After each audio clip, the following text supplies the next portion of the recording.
Om Swastiastu, di video ini kami ingin mempresentasikan hasil diskusi kami terkait proyek penganalisis kebutuhan pengguna.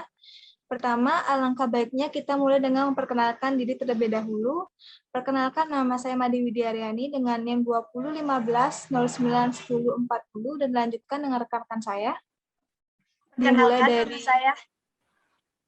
dari nama saya Luwita Riningsih dengan NIM 2015091008. Selanjutnya rekan saya. Perkenalkan, nama saya Junita Angelia dengan NIM 2015091011. Selanjutnya Bagus. Perkenalkan, nama saya Putu Bagus Sartawana Katama dengan NIM 2015091037. Selanjutnya teman saya. Baik, perkenalkan nama saya Ida Bagus Ketut Sandi Sutra dengan NIM 2015091007. Baik, mungkin sebelumnya bisa di-scroll ke bawah, ditarik. Ya, baiklah, untuk mempersingkat waktu, mari kita lanjut pada laporan. Jadi, di kelompok kami berencana membuat aplikasi CAPS atau Care and Protect Your Skin. Kami merancang sistem ini karena di latar belakangi banyaknya produk-produk yang tidak lolos BPOM yang masuk ke Indonesia, dan banyaknya pengaduan dan keluhan karena pengaduan produk yang tidak lolos BPOM.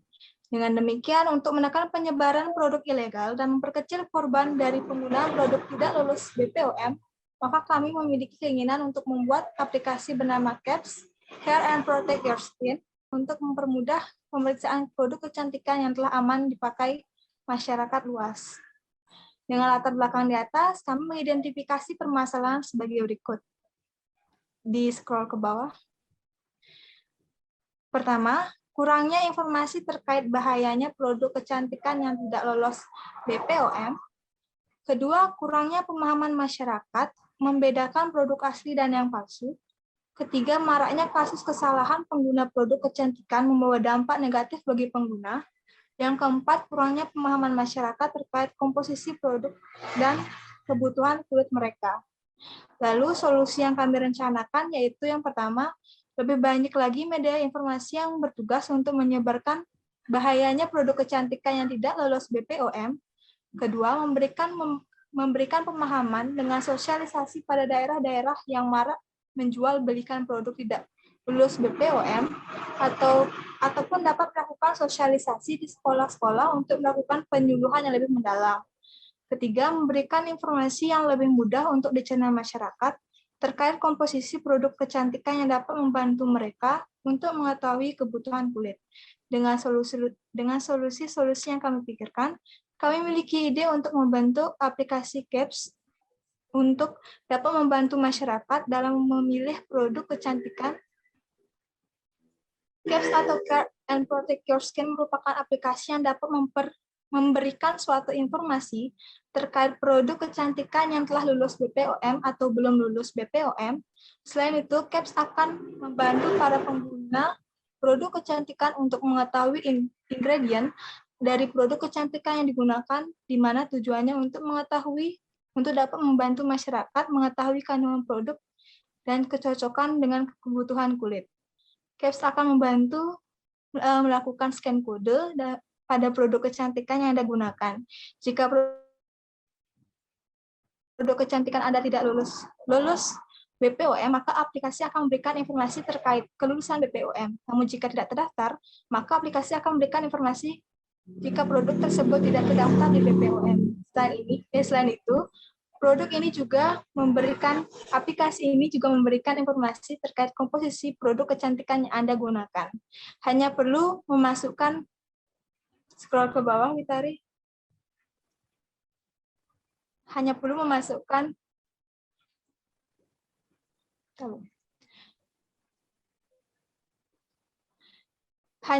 memasukkan nama produk secara otomatis, aplikasi akan mencarikan informasi terkait komposisi produk tersebut. Untuk presentasi bisa dilanjutkan oleh teman saya lebih mendalam. Untuk teman saya bisa lanjutkan presentasi.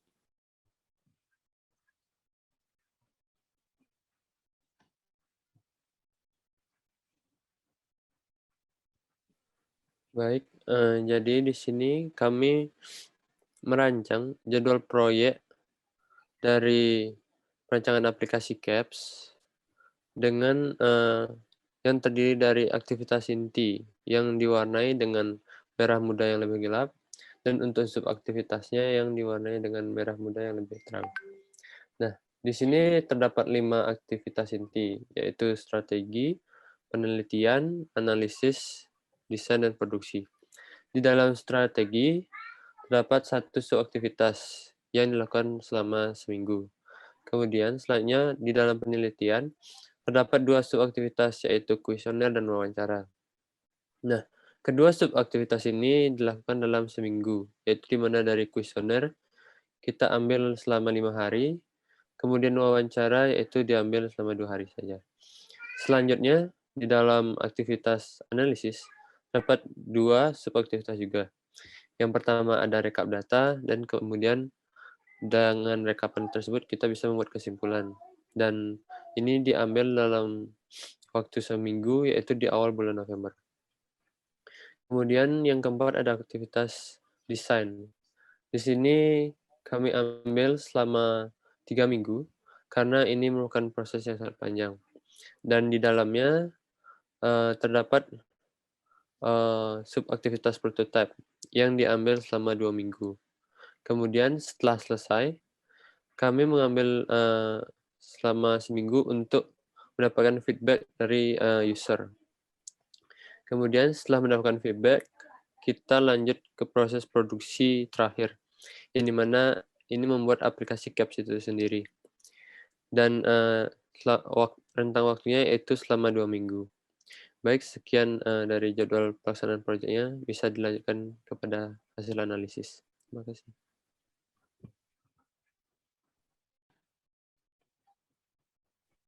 Baik, jadi di sini saya akan memberikan informasi mengenai analisis kebutuhan pengguna berdasarkan ada 2 metode pengumpulan data yang kelompok kami laksanakan.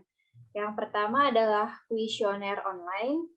Jadi pada tanggal 26 Oktober 2001 lalu, kelompok kami telah menyebar kuesioner online yang berbasis Google Form kepada beberapa rekan-rekan kami. Adapun jumlah responden yang mengisi kuesioner yang kami sebar adalah sebanyak 175 orang. Setelah menyebar kuesioner, kami mengambil 5 responden dari orang-orang yang telah mengisi kuesioner kami untuk pelaksanaan in-depth interview. Adapun responden-responden yang kami ambil nama-namanya adalah yang pertama Komang Krisna Ayu Widari, Celari Tuli Angelina Risner Sianturi, Elma Margareta Sebayang, Nyoman Ayu Arsa Gayatri, dan Made Dwi Yulianti. Lanjut scroll ke bawah. Dan berikut merupakan hasil kuesioner. Yang pertama adalah usia responden. Adapun usia responden yang dominan mengisi kuesioner kami adalah berusia 16-20 tahun, yaitu sebanyak 93,8%. Yang kedua, kami memberikan pertanyaan mengenai pemahaman akan produk kecantikan, dan sebanyak 96% responden mengatakan bahwa mereka mengetahui tentang produk kecantikan, sedangkan 4% sisanya tidak mengetahui tentang produk kecantikan. Lanjut, scroll ke bawah. Selanjutnya adalah sumber informasi para responden dalam mengetahui produk kecantikan. Sebanyak 92,6% ataupun sebanyak 163 suara mengatakan bahwa mereka mengetahui tentang produk kecantikan dari sosial media, yaitu Instagram, Twitter, Facebook, dan sosial media lainnya. Lalu, mengenai pentingnya menggunakan produk kecantikan, scroll ke bawah. Sebanyak 54,5% dari 100% responden yang mengisi mengatakan bahwa menggunakan produk kecantikan adalah suatu hal yang penting. Scroll ke bawah lagi.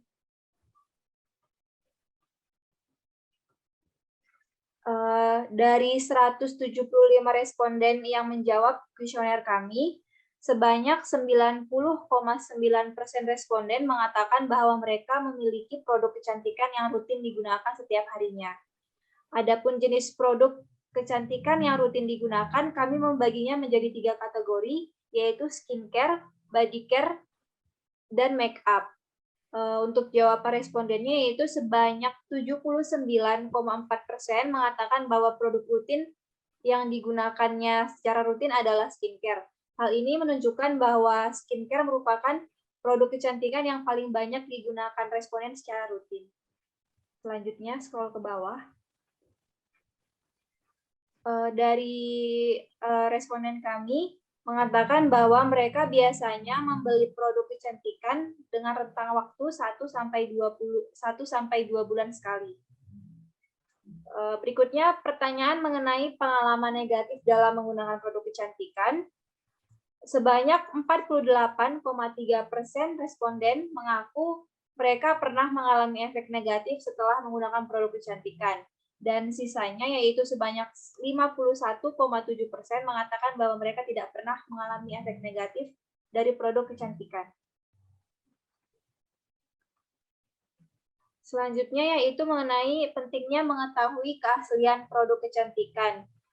Di situ terlihat dari diagram terlihat bahwa mayoritas responden kami yaitu sebanyak 73,3% mengatakan bahwa mengetahui keaslian produk kecantikan adalah suatu hal yang penting. Sekian laporan mengenai hasil kuesioner. Untuk selanjutnya akan disampaikan oleh rekan kami. Terima kasih.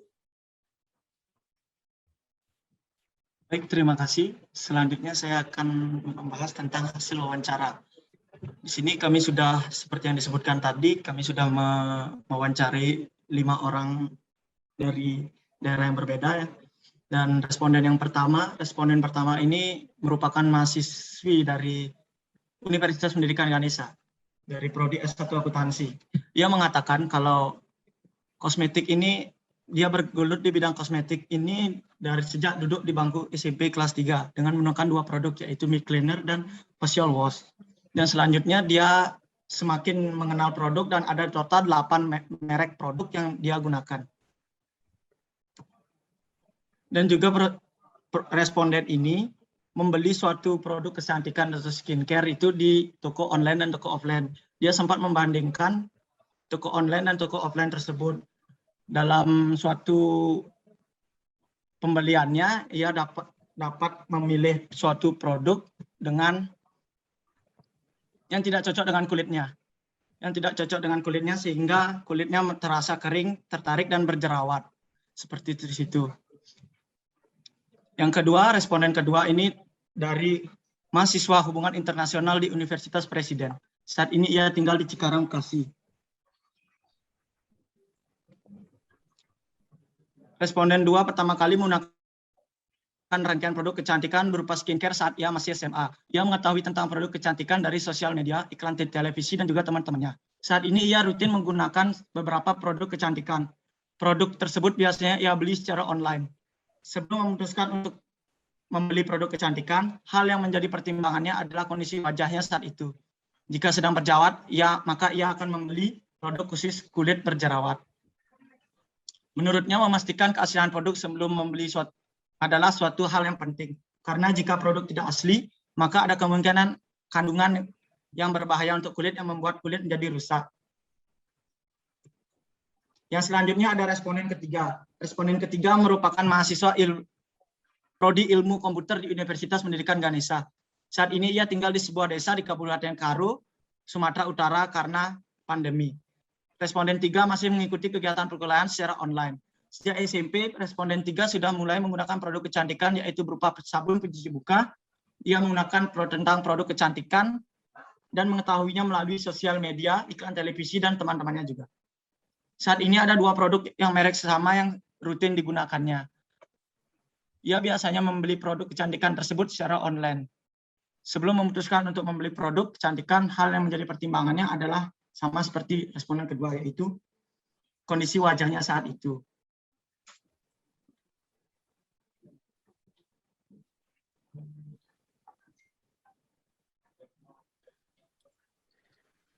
stop record dulu.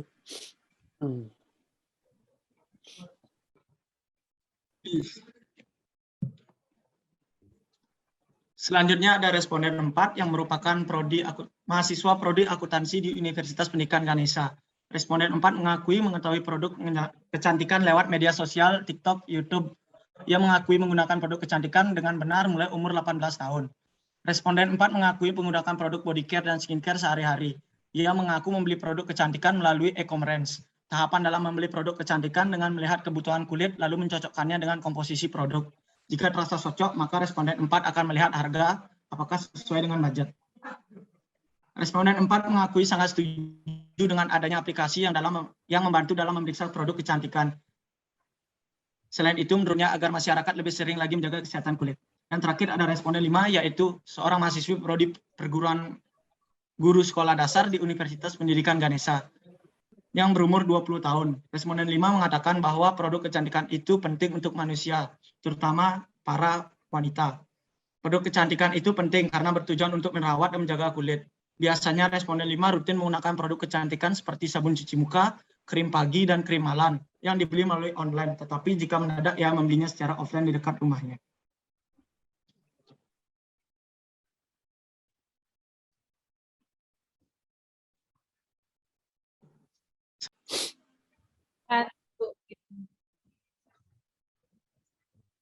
Baik, di sini saya akan melanjutkan ke bagian hasil analisis kebutuhan pengguna.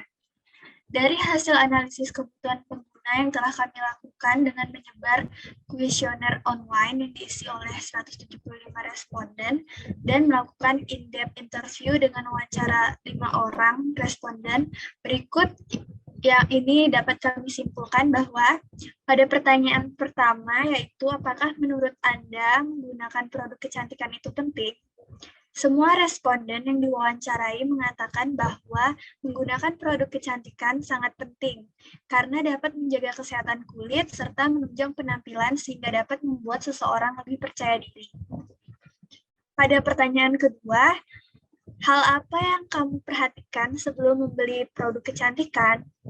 Semua responden yang diwawancarai sepakat mengatakan bahwa hal yang menjadi pertimbangan sebelum membeli produk kecantikan adalah kondisi kulit dan kandungan yang terdapat dalam produk kecantikan itu sendiri. Hal itu karena membeli produk kecantikan harus sesuai dengan jenis dan kebutuhan kulit penggunanya. Kemudian pada pertanyaan ketiga, yaitu pernah atau tidak merasakan efek negatif setelah menggunakan produk kecantikan? Semua responden menjawab pernah, dengan alasan bahwa produk yang mereka beli ternyata tidak cocok digunakan pada kulit mereka, sehingga malah mengakibatkan masalah kulit lain seperti kulit kering, kemerahan, dan berjerawat. Kemudian, kesimpulan pada pertanyaan keempat, yaitu pernahkah Anda membeli produk yang ternyata tidak asli? Ternyata responden 3 dan responden 4 mengatakan mereka tidak pernah membeli produk palsu karena mereka membeli produk di tempat yang sudah terpercaya seperti official store dari produk kecantikan itu sendiri. Sedangkan responden 1, 2, dan responden 5 mengaku pernah membeli produk palsu karena kurang teliti saat membeli produk. Selanjutnya, pada pertanyaan, menurut Anda pentingkah mengetahui keaslian produk kecantikan?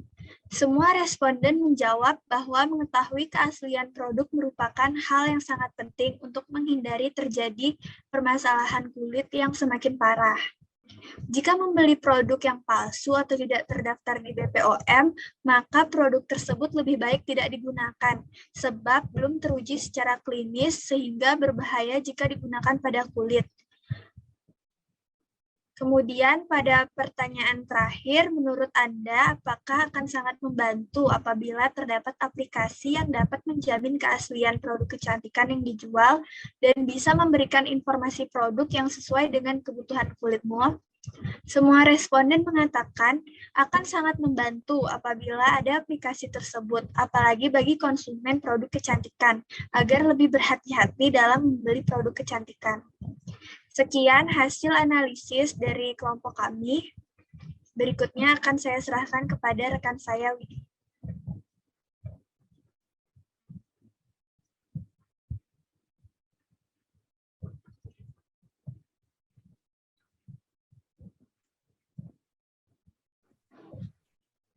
Sekian dari presentasi yang bisa kami sampaikan. Jika ada salah kata, kami mohon maaf. Kami tutup dengan para mesanti. Om Santi Santi.